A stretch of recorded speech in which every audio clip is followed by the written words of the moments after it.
Aldeno Sacco San Giorgio. I giallorossi iniziano questo weekend il campionato dopo il rinvio del primo turno e iniziano subito con uno scontro impegnativo. Gli ospiti infatti sono reduci da una bella vittoria all'esordio. Besenello TNT Montepeller. Nessuna delle due squadre ha saputo imporsi nello scorso turno. Sarà a caccia ai primi punti necessari per costruire passo dopo passo la propria salvezza. Chi avrà la meglio?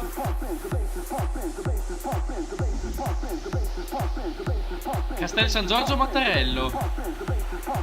I padroni di casa cercheranno di riscattare la sconfitta all'esordio e l'eliminazione dalla coppa contro i rossoneri, reduci da una bella rimonta contro il Marco. Partita dal pronostico non scontato. Cristorea Azzurra.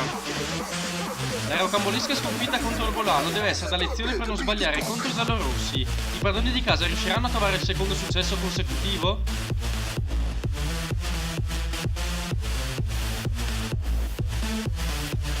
Leno Trambileno. Le due squadre si trovano ancora a 0 punti, ma gli ospiti non hanno ancora disputato la prima giornata per il maltempo.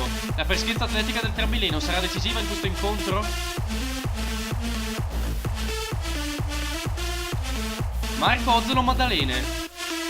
Dopo il bel esordio in prima categoria, gli ospiti cercheranno di ripetersi, ma i padroni di casa non sono dello stesso avviso. Il Marco cercherà infatti di dimenticare l'ingenua rimonta subita all'esordio. Volano Spormaggiore. Le due formazioni hanno vinto la prima giornata, mentre in coppa solo la formazione di casa ha superato il turno. I biancorossi continueranno nella loro striscia positiva o gli ospiti sapranno opporsi?